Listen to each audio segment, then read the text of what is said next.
जय परमेश्वर, देवता लोगों जय परमेश्वर। यह बनिए संसार को मरवाना चाहते हैं तो राक्षसी पाप से पहले बुद्धि भ्रष्ट कर देते हैं और फिर आपस में लड़ा करके मार देते हैं। और जो कि हिंदुस्तान में हिंदू मुसलमान की औलाद है, उन्हों को यह बनिए दूसरी बादशाहतों को ला के अपने राक्षसी पाप से अकल खराब करके मरवा देंगे। सो इस बात को कुल जहान के लोग जानते हैं, बल्कि दिन दिन अपनी आंखों से देखते जाते हैं तो भी ख्याल नहीं करते हैं। सात अनुपदास महाराज लिखी किताब जगदीतकारणी 274 पेज पढ़ करके बंदोबस्त करो, जब तुमको और तुम्हारी औलाद को अच्छी तरह से आराम मिलेगा। ओ किताब मुफीदा मौसूम ब जगदीतकारणी अज तस्नीब सात अनुपदास मोत वतन मुलक मारवार।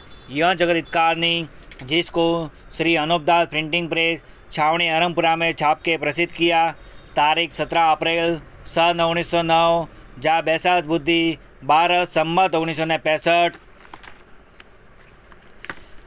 जिस अंदर मंदिर के अंदर पुतलियाँ थी उनकी नाकें तक काट ली थी। Page number 62।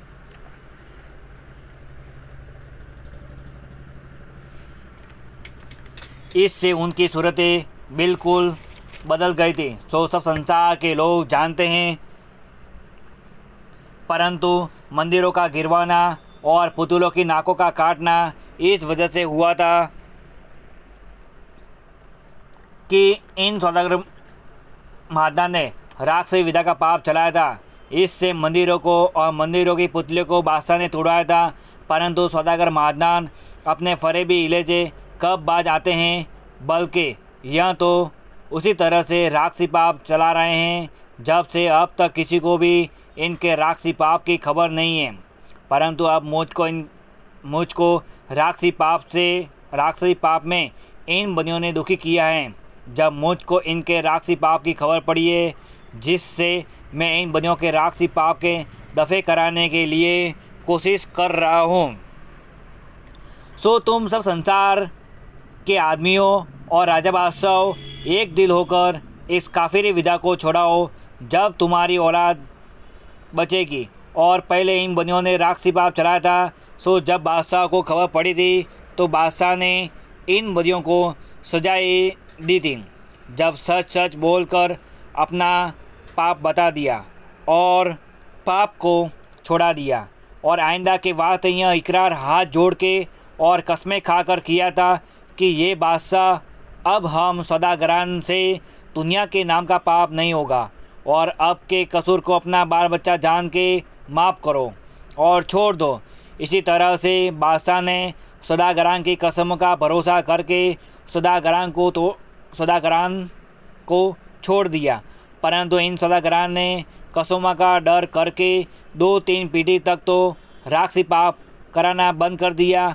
परंतु इन बनियों ने अपने दिल में ऐसा ख्याल करके कि अब हम अपना राक्षसी पाप करेंगे तो अब हमारे जाल की खबर किसी को भी नहीं होगी। इससे इन बनियों ने फिर अपने राक्षसी पाप का कराना शुरू कर दिया है। और जब से कि राक्षसी पाप का कराना शुरू किया है, जब से संसार के लोगों को गारत कर रहे हैं, सो मैं आप लोगों को समझाने के वास्ते राक्षसी पाप का हाल लिख रहा हूँ कि ये बनिए बड़े जाली और बदकार हैं कि बादशाह से कसम धर्म खा के भी बाज नहीं रहे, तो अब किस तरह से रह सकते हैं। सो अब तुम राजा बादशाह इन बनियों का भरोसा न करके इनके पाप को फ़ौरन छोड़ाओ, और पहले बादशाहों की तरह से इन बनियों से कसम धर्म न लोगे और न अब इनके धोखे में आओगे, क्योंकि इनकी कसम का कुछ भरोसा नहीं। अगर बादशाहों को ऐसा मालूम होता कि बनिए अपनी कसम पर न रहेंगे और हमसे ही बगावत करेंगे, अगरचे बादशाहों को ऐसा मालूम होता तो पेज नंबर 63 ऐसा मालूम होता तो इन बनियों को हरगिज़ जिंदा न रहने देता और न कसम का भरोसा करते, परंतु ऐसा बनियों को नहीं जानते थे कि जैसा यह बनिए कर रहे हैं यह सब हाल कुल जहान में प्रकट है। कोई मेरे लिखने की भी ज़रूरत नहीं है, क्योंकि इन्होंने अपने राक्षसी भाव से तमाम जहान के लोगों की अकल ऐसी ख़राब कर दी है कि तुम लोगों को अपना जाल नहीं समझने देते हैं। सो अब तुम संसार के लोग अपनी अकल को दुरुस्त रख के इन सौदागरान के पाप को छुड़ाओगे तो तुम्हारे बाल बच्चों को आराम मिलेगा, क्योंकि इन बनियों ने भी रावण की तरह से राक्षसी पाप चलाया है। और रावण ने एक टापू के अंदर एक शहर अपनी औलाद रहने के वास्ते और संसार के नाम का पाप कराने के वास्ते आबाद किया था, और उस आबाद किए हुए शहर में दुनिया के नाम का पाप कराता था और उसी टापू में अपनी औलाद को इस गरज से रखता था कि जो मेरी औलाद मुझको पाप करते हुए देखेगी तो फिर मेरी औलाद भी मेरे मरने के बाद दुनिया के नाम का पाप करती रहेगी। सो बराबर दुनिया के नाम का पाप करते रहे, परंतु जब से कि शनिचर ने भविष्य से राक्षसी पाप का पता लगाकर संसार में जाहिर किया तो संसार के लोगों ने शनिचर के कहने को सच्चा जानकर रावण के राक्षसी पाप को दफे कराने के वास्ते बंदोबस्त किया।